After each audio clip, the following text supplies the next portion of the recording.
practice us on the course and play some conversation. That's all that matters because we need to come together and be successful together. We can only do that if we're together. If you can swim, you can swim. If you can play, you can play. My teammates embrace my religion. Two families and two friends, listening to respect and support and serve, regardless of the expression of their beliefs. We are all Panthers and you can play with your feet, you can play with your breath. If you can swing, you can swing. If you can play, you can play. Si puedes patear, puedes patear. Si puedes jugar, puedes jugar. At Penn Brethren, we build trust and communicate positively. If you can serve, you can serve. If you can play, you can play. Acceptemos sus discursos, mientras que organizacji seksualnej, religii, przyzwolenia innego. Jeśli umiesz grać, możesz grać. If you can bowl, you can bowl. If you can play, you can play. Pitt Bradford's family includes everyone. I really care about and encourages respect amongst all of our individuals, no matter their race, sexual orientation, gender, religious background, or interests. It's about respect. It's about equality. It's about being a team and tolerance. It's not about discrimination. At Pitt Bradford, you have support. Making me out and be successful. I'm a Panther. I'm a Panther. I'm a Panther. I'm a Panther. I'm a Panther. Yeah, I wish you guys were Panthers. I'm a Panther. I'm a Panther. I'm proud to be a good Bradford Panther. If you can play, you can play.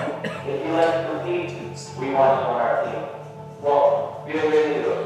Welcome. Welcome. Behind. Welcome. La broma brava. Welcome. Welcome. Welcome. Welcome to Los Angeles. Welcome to the University of Bradford.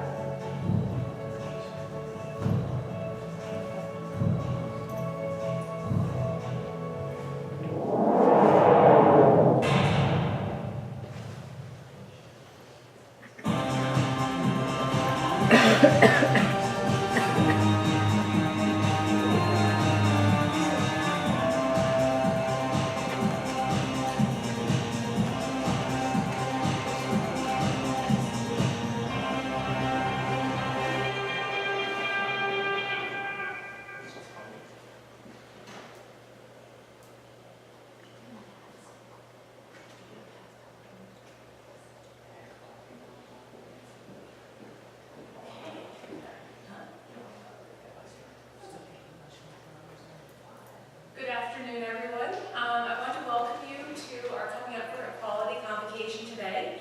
My name is Dr. Helma DeVries-Jordan. I'm an out faculty member and an advisor to the LGBTS Alliance, along with Dr. Ron Binder. And we'd like to welcome you to our 4th annual Coming Up for Equality convocation. This event is a celebration of our diverse campus community and National Coming Out Day, which is on October 11th. And that's actually the anniversary of the 1987 National March in Washington for lesbian and gay rights. And so we have several speakers today. We have Dr. Pat Brome, Professor Anna Lindlitzer, and we have our student, Anita Schatz, who are going to be speaking, and Dr. Binder will be closing today. I would like to just give a sense of the events too afterwards. After our convocation, we're going to have a brief march all the way down to the Panther statue. We're going to have rainbow flags that really celebrate our alliance with the LGBTS community. And the colors, of course, of that flag sort of symbolize that. And our solidarity, especially with people abroad too, who are facing some pretty difficult struggles right now. It's not just people here, but also people abroad. Before we get started, I just wanted to take a moment to reflect. This past May, Pennsylvania became the 19th state to achieve marriage equality after our governor decided not to appeal a court decision that the same-sex marriage ban was unconstitutional, which is really quite an exciting victory for our state. And this past week, the Supreme Court decided not to hear appeals of circuit court decisions.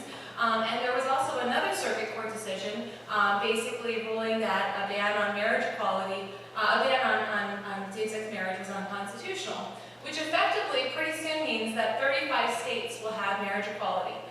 So not only will a majority of citizens live in states with marriage equality, but also a majority of states will have it. So this is really exciting, but I also want to remind us of the places we still need to go in terms of gender recognition legislation, for example. Here in Pennsylvania, on sexual orientation or gender identity. In fact, just make sure I have my states right, 29 states have no law prohibiting discrimination based on sexual orientation, and 32 states lack legal protection against discrimination based on gender identity. The federal government has not had both houses of Congress hear and approve legislation at the federal level, and at the state level, a majority of states lack these protections. So, here in Pennsylvania, we do have draft legislation, and I encourage you, if you support this, to contact your legislator and let them know about it. Additionally, in September, 2 gay men in Philadelphia were brutally attacked. Many of you probably saw the news coverage about this. And this invigorated a new push here in Pennsylvania to pass legislation broadening the definition of hate crimes to include hate crimes based on sexual orientation and gender identity. This past Monday, the House Judiciary Committee passed the legislation, partly because of the push that's been happening.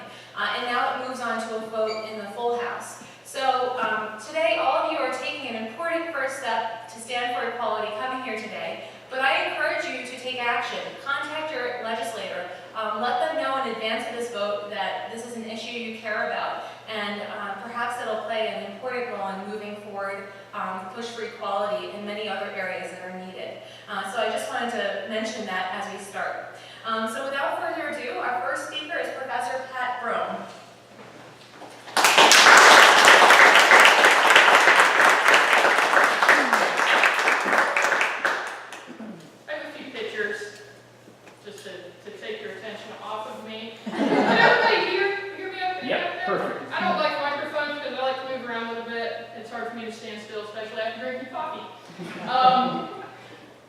So when Dr. Jordan asked me to participate in this, I thought, okay, coming out for equality, what are we talking about? Coming out. Most of us have an image of somebody coming out of a closet, somewhere hidden for a long period of time. I'm so far out, I'm in the yard with rainbow banner. Wait a minute, people, say goodbye. That closet that was closed for a long time and forgotten about. So I did to give it a little bit of thought. Coming out for everyone is different, and it's a process. And I often talk to young people who are beginning the process of how it is different for everyone, and it's difficult. There are different levels. I was very fortunate that when I did finally find the courage to come out, my family was very loving and accepting.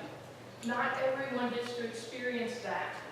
And that's why it's so important for community to come together and to support people who may not have that family support, to provide a network. So coming out is different for everyone. I encourage you to be there for people who are going through that process. And next is coming out for equality. Why? Why do I care? I'm single, I'm not looking to get married anytime soon. That doesn't mean I shouldn't still fight for equality for everyone. There's a poem, and I don't know it off the top of my head, but it's beautiful, and it talks about, watching people and not taking a stand, not fighting for them because it didn't apply. And by the end of the poem, you realize if you don't fight for others, no one will be there to fight for you when it's your turn, when you need someone.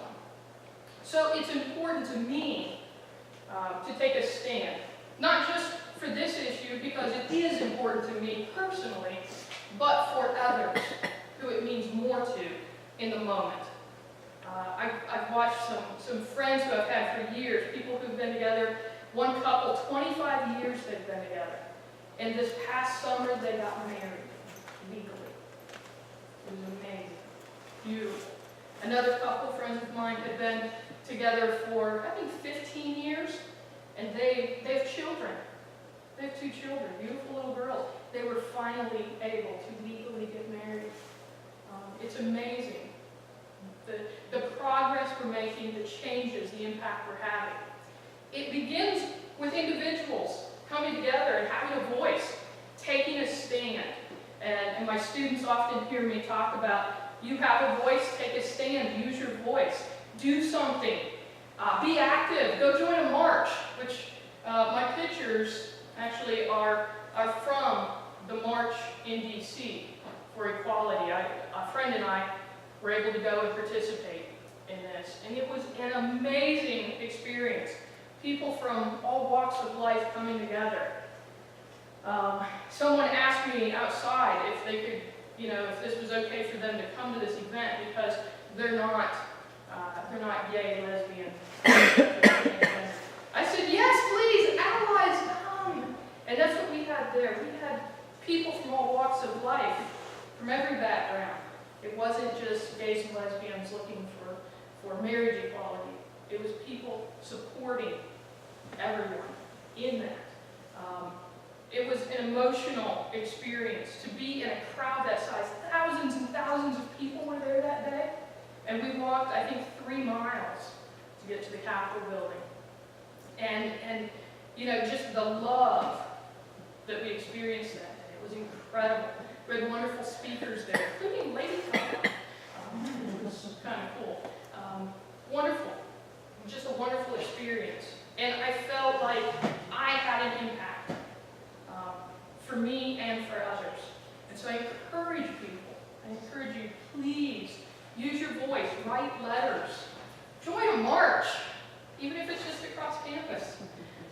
Do something, be active. It's important, especially for our young people. Myself, people my age and older, we didn't have a lot of role models. We didn't have a lot of people to turn to. So it's really nice for young people to know they have support.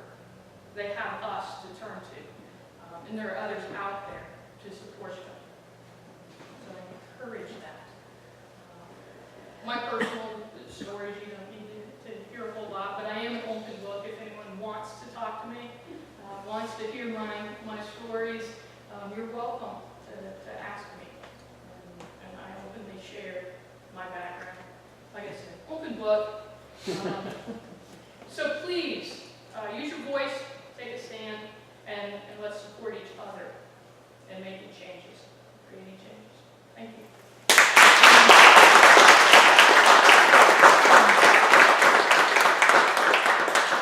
Next, we have Professor Anna Lemonster. Thank you, Alma. Okay, good afternoon, everyone. First and foremost, I want to thank you all for being here today and showing your support for our friends, families, and colleagues in the LGBTQS community. As I see it, no matter your orientation, culture, or background, we are all a part of the larger community that is humanity, and in that we all deserve respect, care, and consideration. My name is Anna Lemonster, and I'm an assistant professor in visual arts here at the University of Pittsburgh at Bradford. This is a wonderful event that fosters friendship and awareness, and I'm very honored and happy to be here, to have been given the opportunity to be a part of it with all of you. The story that I want to share with everyone here today is about friends, love, and finding yourself. And there are a lot of ins and outs to this story, but overall this is uber shortened, so just FYI. When I was in 3rd grade, about 26 years ago or so, just about then, I met my friend Sarah in elementary school morning bus roundup. We compared stretchy pants and if our moms would let us get perms, all that jazz. And then in the 7th grade, we convinced both of our parents to buy us the jeans that the boys wore because they were more comfortable and how I saw it so much cooler. We would play street hockey and softball with the neighborhood gang and ride our bikes in the desert after school. However, in the 9th grade, I moved away from our small Arizona towns in Portland, Oregon, and Sarah and I lost touch. Cell phones weren't for the general public then, they were more like a contractor's tool.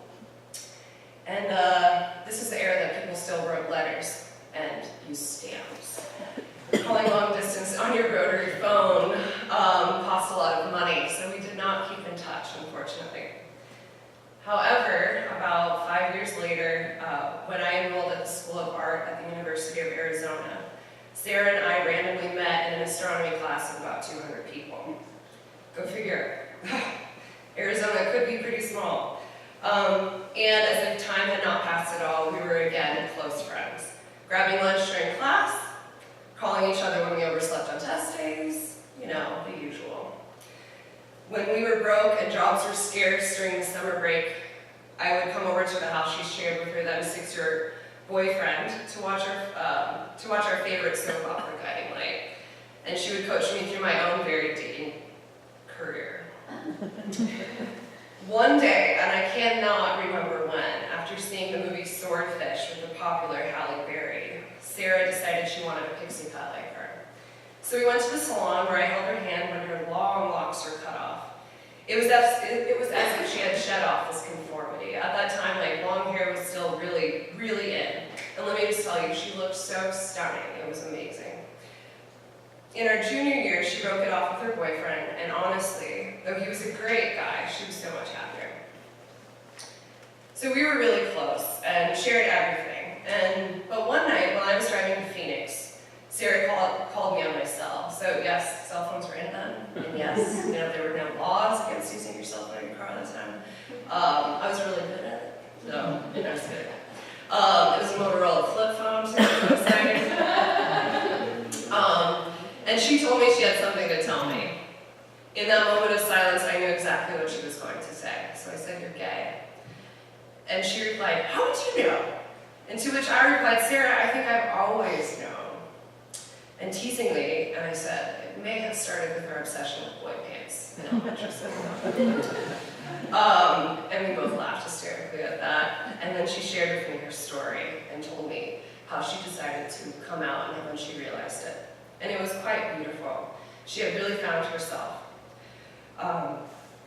She was a woman and an individual transformed. Needless to say, our super senior year, so yeah, we were there for 5 years, was spent in friendship, in school too, and the support of one another when it came to our crazy emotional game called dating. And let me tell you, with our story swapping, I learned that neither sex, male nor female, were ideal to date. Thankfully, we were each other's perfect wingwomen. Sadly, at that time though, Sarah's Jewish family, though very close with her, did not agree with her life choice. They said that they wanted grandchildren, and stated that she would now never be able to give them any. In their eyes, Sarah was an outcast that could not carry on their Jewish heritage.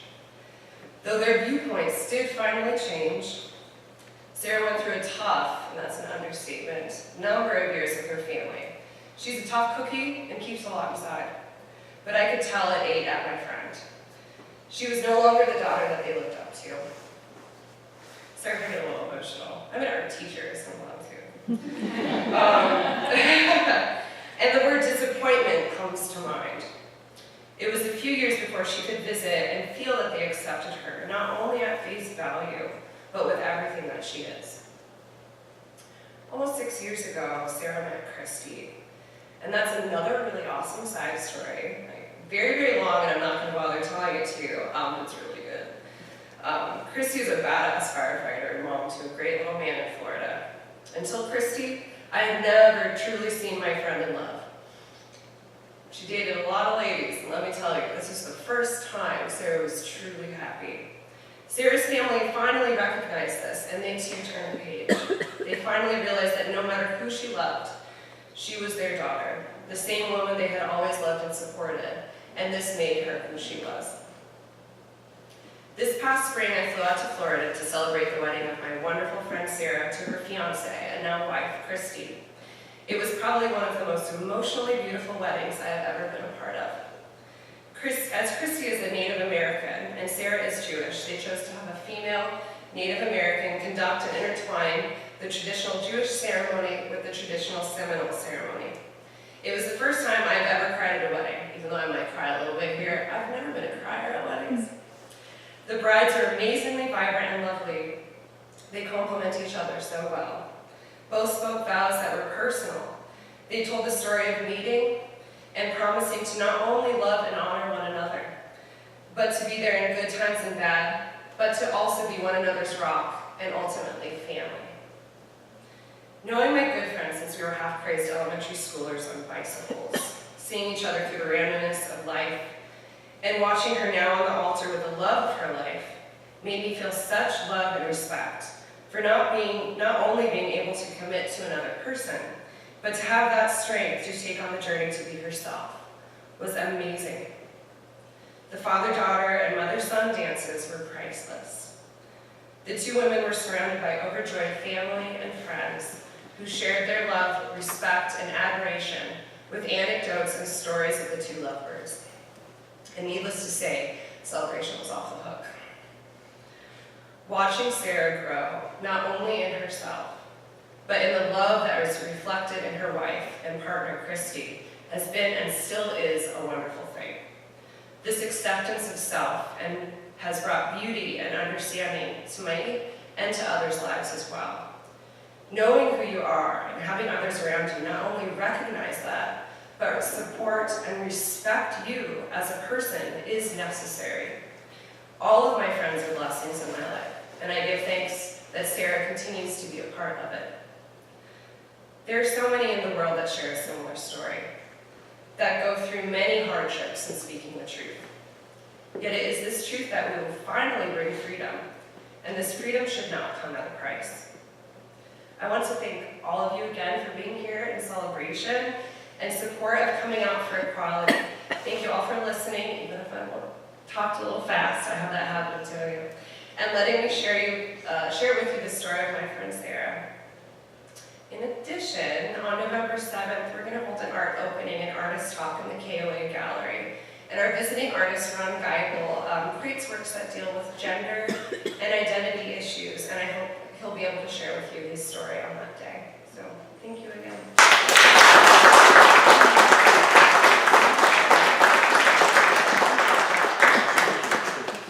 I'm a little emotional myself listening to that. Next, we have student Anita Ashatz, who's going to perform some spoken word poetry.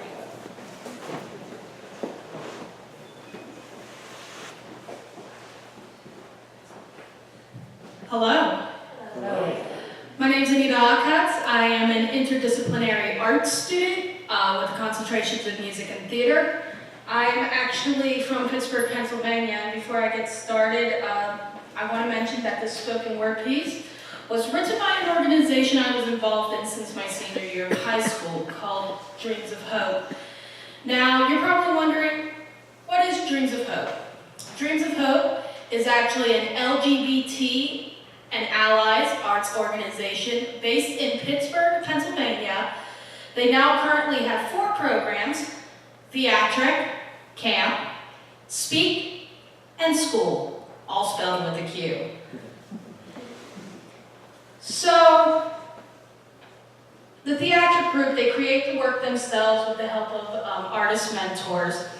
And the spoken word piece that I'm doing today is called I See You, which was written by the Dreams of Hope youth, and this was in my 2nd season, along with the help of Vanessa German. Maybe you don't have anyone to talk to. Maybe you sit on the couch all the time, the same old love seat that has seen far too many wars. Maybe you avoid mirrors. Maybe you dread the short hand on the clock. Maybe you can't stop listening to something or someone, a fist inside your head that keeps saying, I hate you, fat, ugly, stupid, and useless, why don't you just? And maybe you believe it. Maybe you've been to a dark place in the deep end of your mind and you can't find a map back. Maybe you cut class, cut wrists, cut lists of secrets into your skin so you don't forget what made you feel this way in the first place. You do whatever it takes. You rage and kick and talk spit and get into fights and use your fists as hearts just to feel something more broken than your own. I don't know. Maybe you don't show any emotion at all. I've been there.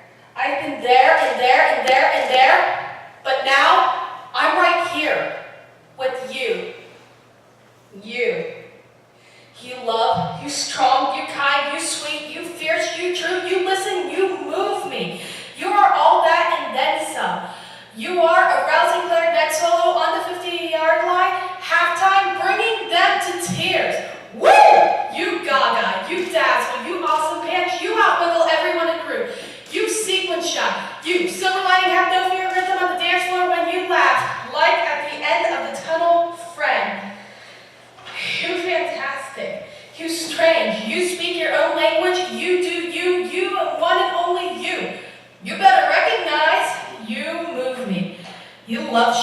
fever pitch. You make me want to jump up and down in the concert over your smile. You Beethoven Smith me. You contagious fit of giggles. You all sickening, and I love the way you handle yourself. You weird, you ride, you groove, you roof, rusted. And you don't have to explain that to anyone, unless you want to. Hold the shadows without the fear. Do whatever you need to do to love the company you keep, even when you keep to yourself. Put the strength of that in your chin. Dye it purple and wear it to school. Do it on purpose. You orange, you turquoise, you don't apologize if you haven't done anything wrong. Say it out loud. Take it one step at a time. Because I love you. You bring out the joy, joy, joy, joy, joy down in my soul. You are the show, the talent, the voice, the courage to love you. 7 hugs, 14 kisses, 32 beautiful scars, 1 secret crush, and a whole year cut free. You drink chai tea and sing Green Day as loud as you want. You play the soundtrack to your favorite video games and dance in the rain. You smile with all 32 teeth and all 4 seasons, and you ride it on your arms and wear it on your sleeves. And even though nobody wants to see us together, it don't matter, no, because I got you and you got me, and we all wobble sometimes, don't we? Need a choir to sing in, a shoulder to lean on, some safe place to land so that when we fall, the hit doesn't break us forever. I am here. I am here. I am here. I am here to pick you up. I got love in my arms and dance in my feet, and I'm going to teach you how to keep on singing even when you don't know the words. You speak up. You speak out. You speak pain. Speak truth. Speak love to you. You accept. You accept. You accept you. See this now, us, we here, help you say here, us together, listen, hope, power, joy, believe, you see, do. To the roof. Rusted. If you want to learn more information about Dreams of Hope, you can visit the website, www.dreamsofhope.org. Their upcoming fundraiser is going to be on March 28th. It's called Absolute Motown, and the money goes to helping kids with financial need to attend the summer camp in Chief Lake, West Virginia. You can also find our past works on the website, the scripts, and in the words of Sue Bell, this is how I am, take it or leave it. I hope you take it, because it's worth it.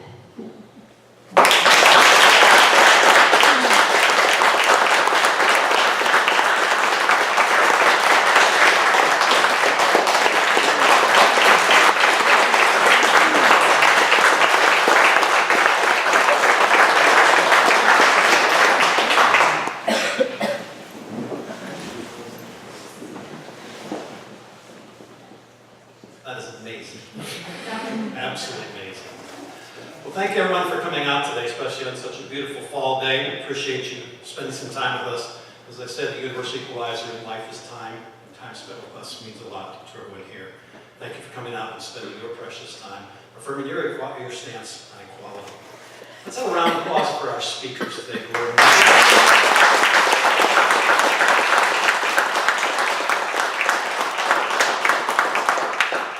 We knew Pitt had talent, but we wanted to show it to you.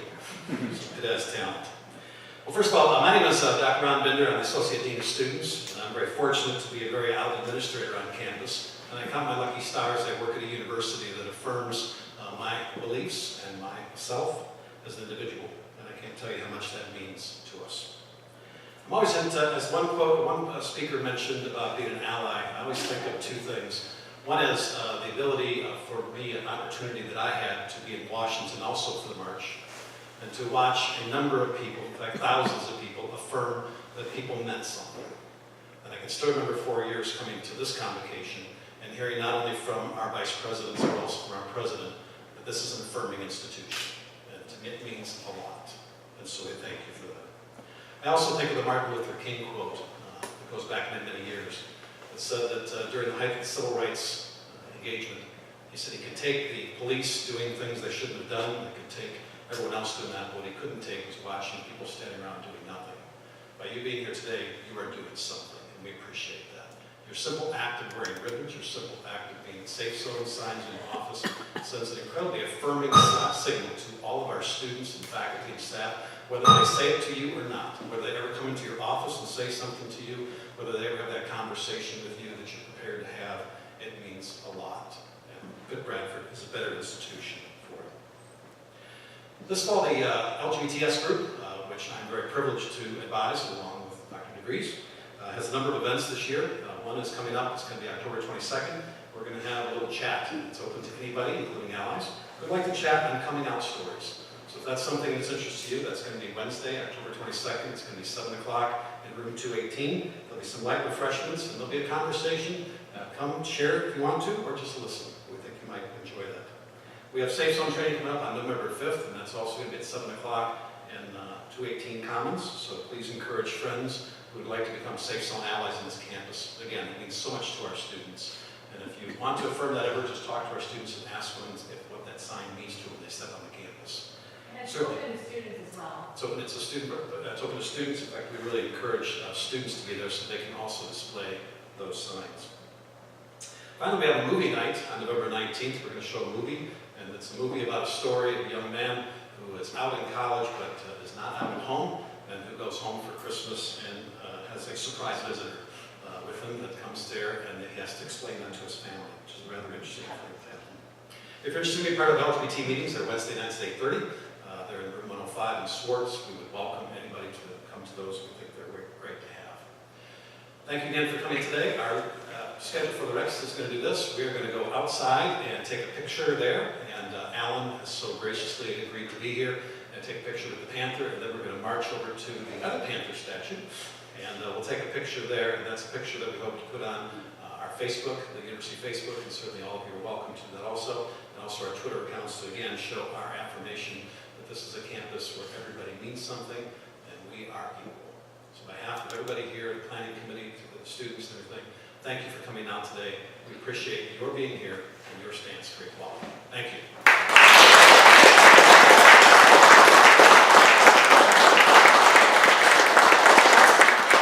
If you would like to be in the picture, we'll be outside here after some greetings there. Please say hello to the Panther. We'll have a picture out.